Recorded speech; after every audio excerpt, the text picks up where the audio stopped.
مراد کمرے میں داخل ہوا اور اشتعال بڑے انداز میں بیڈ پہ بیٹھی اس 16 سالہ لڑکی کی طرف پڑا جو کہ اب سے کچھ دیر قبل اس کی بیوی بنا دی گئی تھی۔ اٹھو یہاں سے، تمہارا میری زندگی پر کوئی حق نہیں۔ وہ اسے بیڈ سے کھینچ کر اتارتے ہوئے دہاڑا تو دانین کی روح تک لرز گئی۔ پھر وہ اسے غضبناک نگاہوں سے دیکھتا ہوا واش روم کی جانب بڑھ گیا۔ کچھ دیر کے بعد جب وہ باہر نکلا تو دانین صوفے پر سہمی سی بیٹھی تھی۔ وہ سنجیدگی سے اس کے چہرے پر نگاہیں گاڑے بیٹھا تھا۔ تم ابھی تک یہیں بیٹھی ہو؟ میں نے تمہیں کہا تھا کہ تمہارا میری زندگی پہ کوئی حق نہیں اور تمہیں یہاں رہنے کی اجازت نہیں۔ تو میرے کمرے میں کیا کر رہی ہو؟ گیٹ آؤٹ مائی روم، وہ چنگاڑ کر بولا۔ پھر اس کے بازو سے پکڑ کر اسے کمرے سے باہر نکالنے لگا تو سامنے دراب افندی کو دیکھ کر ٹھٹک گیا۔ کیا بدتمیزی ہے یہ مراد؟ تمہارے اندر عقل نام کی کوئی چیز نہیں ہے؟ ایسے کیسے بات کر سکتے ہو تم اس بچی سے؟ یہ تمہاری بیوی ہے اور تم شاید بھول رہے ہو کہ تم نے پوری رضامندی سے ایجابو قبول کیا تھا۔ دراب افندی نے سخت لہجے میں کہا، میں نے ایجابو قبول نہیں کیا تھا، مجھ سے زبردستی کروایا گیا تھا، ایموشنل بلیک میل کیا گیا تھا مجھے۔ اپنی مرتی بہن کا آپ کو خیال تھا، مگر آپ کے بیٹے کا کیا جو کسی اور سے محبت کرتا تھا؟ آپ نے میرا دل اجاڑ دیا، کنزا میرا فون تک نہیں اٹھا رہی۔ آپ اچھی طرح جانتے ہیں کہ وہ میرے لیے کیا اہمیت رکھتی تھی۔ وہ غصے سے بولا، میں نے تمہارے لیے وہ فیصلہ کیا ہے جو بات تمہارے لیے بہترین ہے۔ اگر تمہیں اپنے باپ سے محبت نہیں تو ٹھیک ہے، تم اس گھر سے جا سکتے ہو اور جا کر تم اسے اپنا سکتے ہو، لیکن اس کے بعد تمہارا اور میرا کوئی تعلق نہیں رہے گا۔ دراب افندی نے سرد لہجے میں کہا تو مراد نے کھا جانے والی نگاہوں سے دانین کو دیکھا جو کہ سر جھکائے انگلیاں چٹکا رہی تھی۔ اس لڑکی کو میں کبھی زندگی میں نہیں اپناؤں گا کیونکہ اس کی ماں کی وجہ سے مجھے کبھی بھی اپنی ماں کا پیار نہ مل سکا، وہ تب کر بولا۔ پھر وہ غصے سے کمرے سے واپس پلٹ آیا، اس کے منہ پر دروازہ زور سے بند کر دیا۔ دراب افندی نے لب بھینچ کر دانین کو دیکھا جو کہ رو دینے کے قریب تھی۔ آئیے بیٹا میرے ساتھ، مجھے آپ سے بہت اہم باتیں کرنی ہیں، دراب افندی نے کہا اور اسے لے اسٹڈی روم میں آ گئے۔ بیٹھو بیٹا، انہوں نے کہا تو دانین چپ چاپ چیئر پر بیٹھ گئی۔ برسوں پہلے تمہاری ماں یعنی کہ میری بہن نے اپنی پسند کی شادی کی تھی غیر برادری میں، جس کی وجہ سے سب نے اس سے ناتا توڑ لیا تھا۔ میں جب امریکہ سے واپس آیا تو بہت ڈھونڈا مگر وہ ہمیں کہیں نہیں ملی۔ بہت جگہ پر رابطے کیے اور یہاں تک کہ اپنے انسپیکٹر دوست کے ذریعے تمہارے پاپا کے بارے میں انفارمیشن لینی چاہیے تو ہمیں کسی بھی قسم کا کوئی بھی کلیو نہیں مل سکا، اور میرے پاپا یعنی کہ آپ کے تایا جی بھی ان کی یاد میں تڑپنے لگے، یہاں تک کہ ایک دن اسی غم میں دنیا سے چل دیے۔ پھر میں اپنی لائف میں بزی ہوتا چلا گیا، لیکن برسوں بعد جسٹ ایک ہفتے پہلے جب میری بہن نے مجھے فون کر کے بلایا تو میں بھاگا چلا گیا۔ مجھے وہاں جا کر پتہ چلا کہ میری بہن کس قدر تکلیف دہ زندگی گزار رہی تھی۔ تمہارے بابا کا آج سے 10 سال پہلے ہی انتقال ہو چکا تھا اور ہم میں سے کسی کو کچھ پتہ ہی نہیں، اور تم لوگ وہاں اپنے ددیال کے ستم سہ رہے تھے۔ بس تمہاری ماں کی خواہش کے تحت میں نے مراد کو بلا کر تمہارا اور اس کا نکاح کر دیا۔ یہ میں نے کوئی بنا سوچے سمجھے نہیں کیا، بہت سوچ سمجھ کر کیا ہے، کیونکہ کنزا وہ لڑکی ہے ہی نہیں جو اس گھر کو سنبھال سکتی ہے۔ میرا یہ گھر کبھی صحیح سے بسا ہی نہیں۔ مراد کی ماں نے جب مراد 5 سال کا تھا تب ڈیورس دے کر کسی اور سے شادی کر لی۔ برسوں بعد جب وہ مراد سے ملی تو مراد کو میرے خلاف بھڑکانے لگی اور یہاں تک کہ یہ تک کر دیا کہ میرا گھر نہ بسے۔ پیچھے تمہارے ماں رابعہ کا ہاتھ تھا، جبکہ پوری حقیقت یہ نہیں تھی۔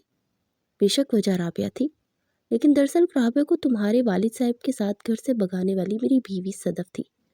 جب یہ بات مجھے پتہ چلی تو میں اس پر بہت بھڑکا اور اس نے میری بہن کے بارے میں بہت کچھ غلط کہا تو میں نے اسے طلاق دے دی۔ وہ طلاق لینا بھی چاہتی تھی، اس لیے چپ چاپ یہاں سے چلی گئی۔ اس نے دوسری شادی بھی کر لی، مگر برسوں بعد مراد سے ملی تو اس کے اندر کی حسد جلن نے پھر سے انگڑائی لینا شروع کی۔ اس نے مراد کو بھڑکانا شروع کر دیا اور کچھ ہی عرصے میں میرا بیٹا جو ہر بات مجھ سے شیئر کرتا تھا ایک دن ایک دم سے دور ہو گیا۔ لیکن اس کے باوجود وہ مجھ سے بہت محبت کرتا ہے کیونکہ ہم دونوں ہمیشہ دوستوں کی طرح رہے ہیں۔ لیکن اب دوری آ گئی ہے جس کو تم دور کر سکتی ہو۔ مجھے یقین ہے تم یہ دوری دور کر کے ہم دونوں کو پھر سے پاس لاؤ گی اور اس گھر کو پھر سے جنت بنا دو گی۔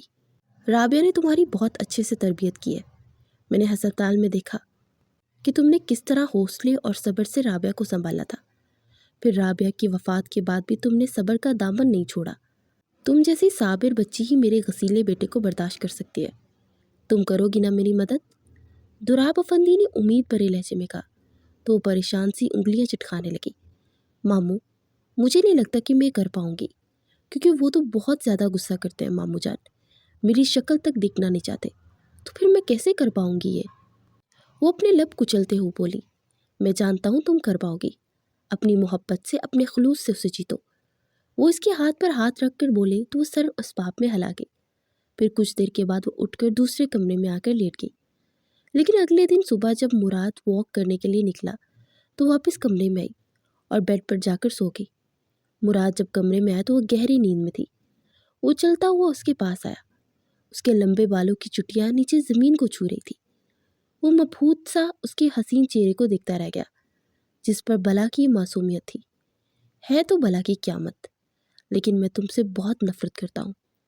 وہ دل ہی دل میں اس سے مخاطب تھا۔ پھر اس نے پاس پڑے ہوئے پانی کے جگ کو اس پر الٹایا تو وہ ہڑبڑا کر اٹھی اور اسے دیکھتے ہی اس کا رنگ فک ہو گیا۔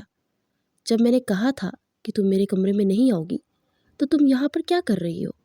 مراد اسے بازو سے بھینچ کر اپنے باہوں میں بڑھتے ہوئے پھنکارا۔ تدانین زوروں سے آنکھیں میچ گئی۔ مراد کی نگاہیں بے اختیار ان لمبی گھنی پلکوں کا سفر کرتی اس کے لبوں تک آئی تو کپ کپاتے ان لبوں نے جیسے اسے مسمرائز کر دیا۔ وہ بے اختیار ان لبوں پر جھکا اور انہیں اپنی دسترس میں لیتا اس کی سانسیں روک گیا۔ وہ اس کی سار میں کانپ رہی تھی، مگر اس کے اندر اتنی ہمت نہیں تھی کہ اسے پیچھے ہٹا سکتی۔ پھر مراد نے آہستہ سے اسے چھوڑا تو وہ بھاگتی ہوئی جا کر واش روم میں گھس گئی۔ وہ معنی خیز انداز میں مسکرا کر ڈریسنگ روم کی جانب بڑھ گیا۔ ابھی اسے بیٹھے 5 منٹ بھی نہیں ہوئے تھے کہ واش روم سے وہ نکلی اور چلتی اس کے پاس آئی۔ واٹ؟ اس نے حیرانگی سے اسے دیکھا۔ مجھے فریش ہونا تھا، واش روم میں شاور نہیں ہے تو بالٹی مل سکتی ہے؟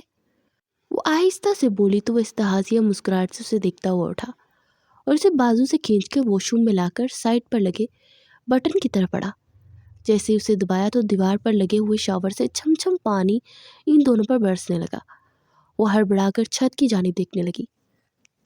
سوری، مجھے نہیں پتا تھا کہ شاور ایسے بھی ہوتے ہیں، وہ شرمندہ سے منمناتے ہوئے بولی تو اس کے سبھی چہرے کی طرف دیکھنے لگا جس پر پانی کی بوندیں ہیرے کی مانند چمک رہی تھی۔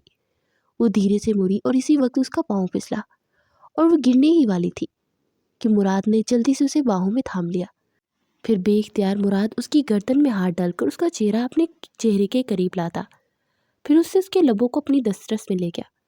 اس کی شرٹ کو دبوچے تھر تھر کانپ رہی تھی۔ مراد نے اسے دیوار سے چپکایا اور پھر اس پر شدتیں نچھاور کرنے لگا۔ پھر باہر فون بجا تو آہستہ سے پیچھے ہوا تو دیوار سے سر ٹکائے گہرے گہرے سانس لے رہی تھی۔ وہ اپنے دل کو سنبھالتے ہوئے باہر نکلا تو کنزا کا فون تھا۔ کدھر تھے تم؟ کب سے فون کر رہی تھی میں تمہیں، اور مجھے ابھی اور اسی وقت تم سے ملنا ہے۔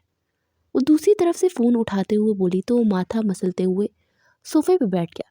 ہاں ٹھیک ہے، میں ملنے آ جاتا ہوں، بتاؤ کہاں آنا ہے؟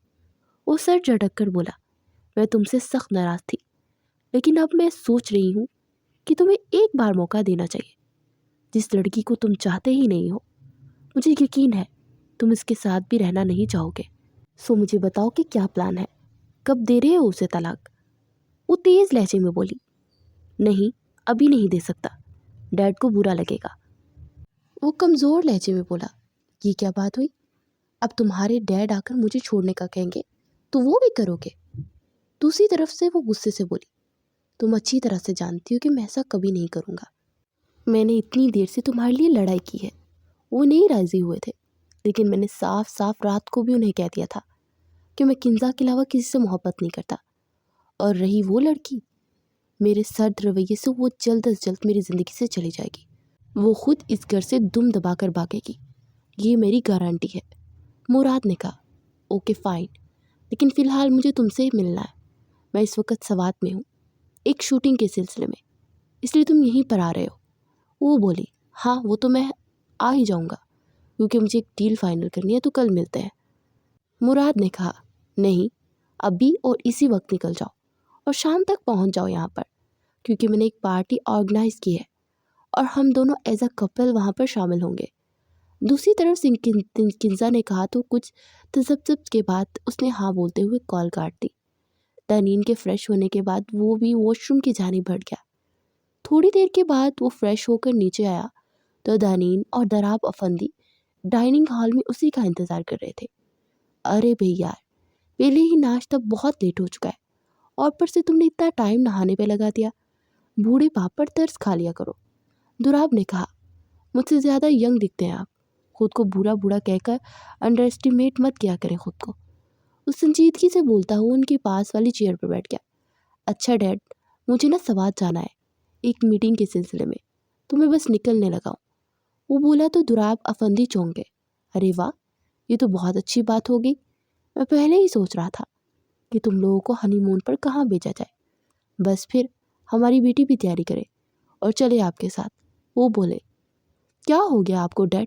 میں اسے نہیں لے کر جا رہا، میں وہاں پر ہنی مون پر نہیں جا رہا، اپنے ایک ہوٹل کی ڈیل کے لیے جا رہا ہوں، اور پلیز آپ مجھے اس طرح مت لگائیں، مجھے اپنے کام پر فوکس کرنا ہے۔